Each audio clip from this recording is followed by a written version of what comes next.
David Letterman just can't stay in retirement. Netflix finds a way to bring him back for a limited engagement for your television. Meanwhile, Sinead O'Connor is back in the spotlight after a live video explaining where she is and why she's not doing so well, and the loss of 3 legends yesterday. We'll talk about them and other great stories. 14 total stories spread across the internet yesterday with sharing, and you get a chance to tell us what the best ones are. We'll tell you what you said about that in just a moment here on the Daily Recap Podcast from thisistheconversation.com. Today happens to be August the 9th, 2017.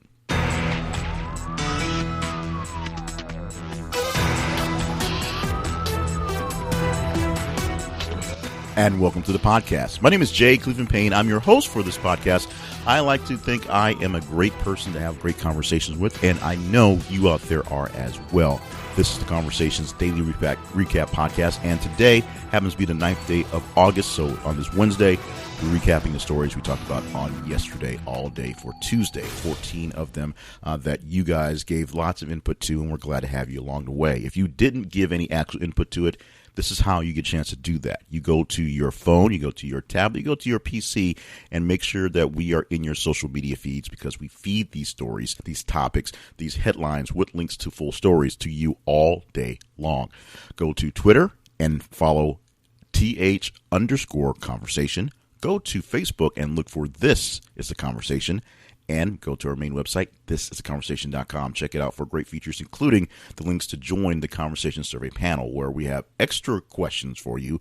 We have a panel that offers up surveys that can pay you directly. Don't jump through hoops. If you put yourself in the kitty and we choose you for a survey, you don't have to requalify. You are qualified. Do the survey, get paid just like that. Check it out at thisistheconversation.com/survey panel. Now, let's get on to the actual stories from yesterday and the podcast. Starting off with what was by far the top story of the day, David Letterman. Because everybody misses David Letterman looking like the old guy with the big shaggy beard. I'm not sure if that's going to stick around, but he's going to come back to TV very, very soon. 2018 is a target date for a new Netflix talk show, an hour-long TV talk show where David Letterman interviews people for a full hour. Now, we know David Letterman is a lovable character on air. We know David Letterman has an ability to, or at least a reputation of not being the most lovable guy off air, because his domain is his domain. He controls his world, but everybody loves his delivery on TV, and everybody seems to love him who actually knows him and spends good time with him. David Letterman is coming back to Netflix in a new way, doing a new style of talk show, which isn't so much new. It's just new because it'll be on a streaming service, and he's only doing 6 episodes for this first season. We'll see how season 1 goes and if he comes back. Of course, Chelsea Handler, of course, now on the Netflix roster, taking her show, which was once on the E! Network, and she's done some things all over the place, and now it is a Netflix exclusive. It comes out in batches often, and that's how it works there. Netflix looking for more new programming. Of course, rumors have it that Netflix is billions of dollars in the hole for all its original programming, even though it brings in so many viewers. That number, it was disputed from somewhere around 20 to maybe 2. But most of that is because they do have licensing deals, and they do have issues with, of course, the live programming. We will talk a bit about Netflix in a moment, so we'll come back to them in a bit. We'll let that simmer and let you know what's happening with them, or without them, if you will. Now, Sinead O'Connor gave a live video a few days where she broadcast from a hotel in New Jersey, where she's saying she's suicidal, she's not doing very well, and she's, of course, living in this hotel, which is in the, quote, arse end, unquote, of New Jersey, which you can figure out which end of New Jersey is the arse end. But she ain't doing so well. So outpourings of love and sympathy are going out to Sinead O'Connor. No one is really, really goofing on her. And this is what's really cool about this. Sinead O'Connor may or may not have gotten herself into this boat. You can have that argument all you want to. But there are plenty of people out there who are jumping on the "why aren't you giving this woman help" bandwagon. People are straight up saying, we do all these things and tease all these folks and say about all these troubled stars who can't get a break. Here's one that everybody seemed to love at some time, and then she just went bonkers for the public. But now she's reaching out for help. No one has to give her a big $1 million contract, but someone should offer up some help for Sinead O'Connor. She should have some friends, some coworkers, some people who actually enjoyed being around her that should be able to give her something, give her a leg up, give her something to do to get herself out of this, and of course, actually spend actual time with her to help her make her way out of her thing. We'll see how well Sinead O'Connor will react to this, and if she can actually react to this. Some people, if you deal with people who are mentally challenged or people that literally who are homeless, who choose to be homeless as opposed to go get themselves right, and people with mental issues that don't want to clean up, don't want to get off drugs, don't want to do the right things and go through the program, they just want the freedom, so that means living out in the streets. I've dealt with people like that. There are people who just refuse to get right and won't get right. Sinead O'Connor putting out a plea saying that she is ready to get out of whatever's going on. How she ended up in New Jersey, I guess somebody will figure out, but nobody knows at this point. But we'll see if she gets the help that she's asking for very soon.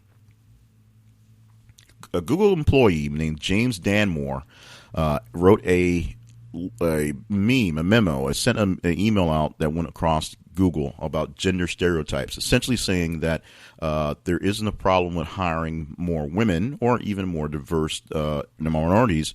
We just keep up the guys we got right now, make life more comfortable for us normal white guys. He didn't say normal white guys, but that's basically how it was portrayed. It's the culture of young white wild guys, man boys, running the asylum, if you will, and the fact that you have to bring in women, and that means less man boy action, is a problem to the company. We can get a lot more stuff done if we didn't have to, play nice for the girls.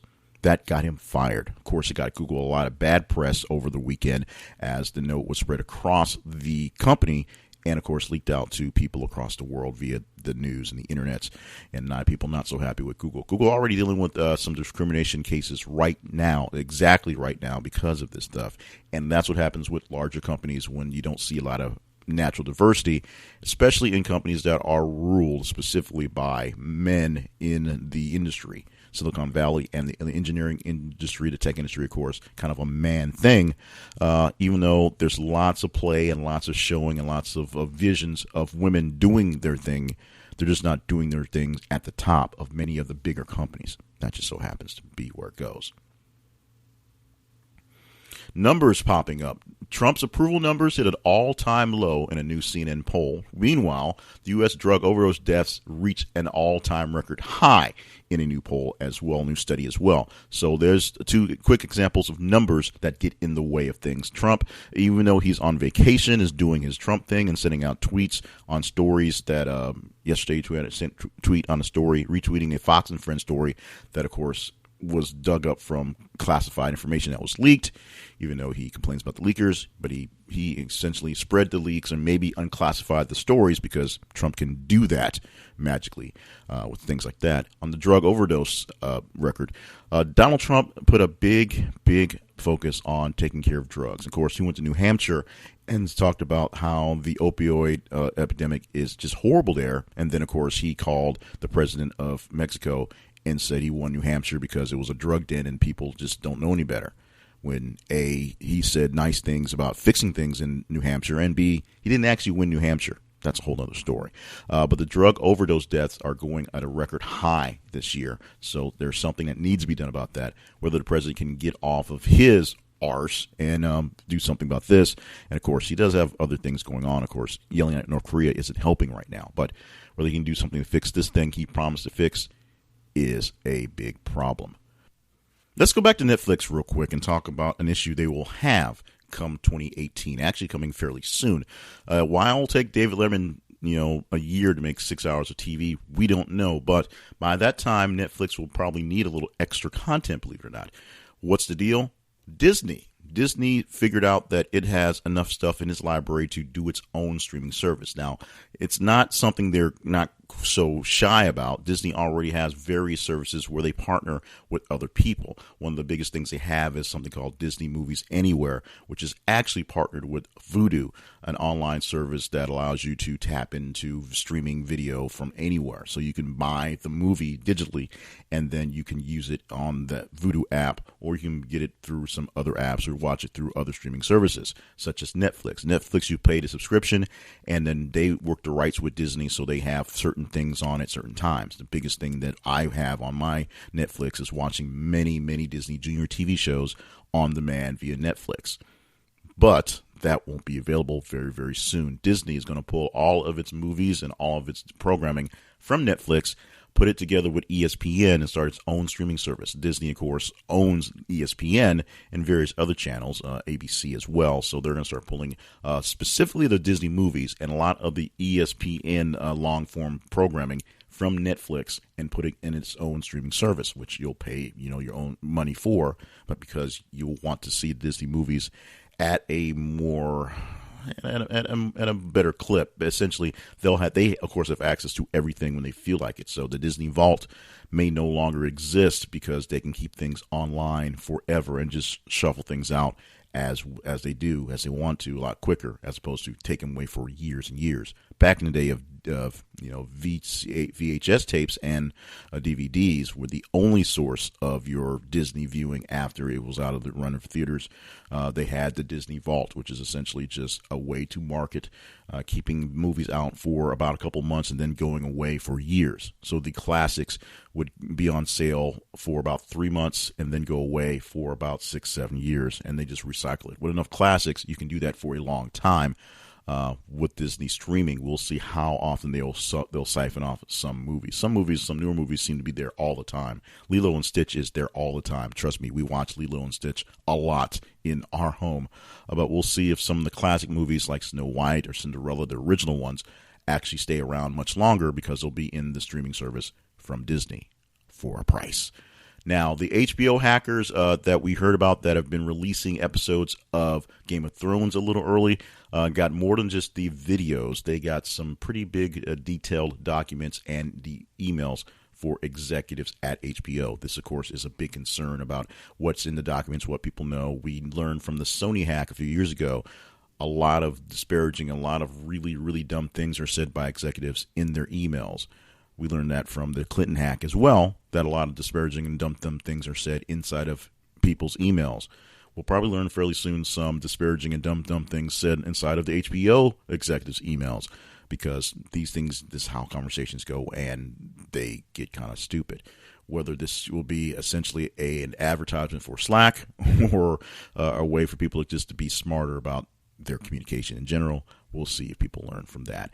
And yesterday, the loss of 3 legends, or at least finding out about the losses of some actually passing on Monday, but getting the news yesterday. The first story we put out was the loss of legendary Broadway performer Barbara Cook. She died at the age of 89. We also had a conflicting story where we had scheduled in a story for the original Godzilla actor from 1954, literally the original person in the rubber suit, Haruo Nakajima. He died at the age of 88 yesterday, and as that was going live, essentially coming down in the feed, we got news of Glen Campbell, who of course died after his battle of Alzheimer's at 81. Plenty of tributes going out to all 3 of those people, especially Glen Campbell, a very big name in the community here in the States for music, for movies, and his battle with Alzheimer's essentially began in 2011. So he's been doing this thing for a long time. Glen Campbell recently he kept touring and kept doing all the things he did with the assistance he could get.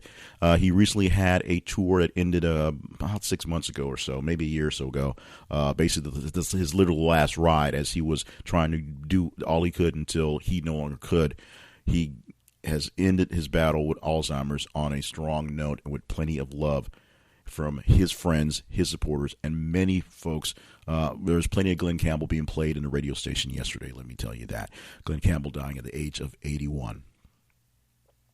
And those are the stories that we chatted about all day yesterday on Tuesday. So this Wednesday, we expect to have a fairly busy day as well. As we said, we didn't put them in as conversation stories, but Donald Trump doing a lot of Donald Trump things, even though he's on vacation. So he's not in the public eye having public events, but because of the Twitter machine, he still has access to doing stuff like that. It's become really big. And he did give a nice speech about North Korea yesterday, which turned into turned into fire and fury in more ways than one. Plenty to talk about on the Talking Head shows last night. We'll see how the aftermath of some of those things happen as well. And we're pretty sure plenty of other great things and some not so great things, unfortunately, will happen all day today. And we will document them by sending them out to you in our social media feeds and, of course, at our website, thisisaconversation.com. Check it out. Check them out so you can be a part of the conversation. Go to Twitter and follow us at th_conversation. Go to Facebook and follow us at This Is the Conversation, and go to the main website and just follow along, interact with the stories as they come down, and let us know what you think about them. Give us your opinion. Click on them, share them with friends, share them with enemies, share them with random strangers if you have the time, so that we have more people in on these great conversations. Of course, make sure you are subscribed to this podcast so you can hear how things go down the day after. And of course, on Saturday, we'll give you the top 10 of all the stories in the past 7 days. And of course, make sure you subscribe to that podcast so that you don't miss out an episode. And you can also, if you have a little time, give us a rating and review. It helps people find us, those enemies and those strangers and even a few friends, figure out that you got something good in your ears with your earpods, if you were using earpods, and they want to keep in well, because peer pressure is pretty awesome, we'd like to think. If you want to find out more about my other side projects, check out jclevelandpayne.net. And, of course, wrapping this thing up for the day, thank you so much for being a part of the conversations every single day, being in and out and all over the place. We're glad that you let us know what are the most important stories of the day, and we're glad to have a chance to keep on doing it. Check out the Conversation Survey panel for a chance to get more input from you and us to actually pay you in the process. This is conversation.com/survey panel. And, of course, be back tomorrow on a Thursday edition of the Daily Recap Podcast, recapping the Wednesday stories that we put out in our social media feeds. Thank you so much, and join you again tomorrow.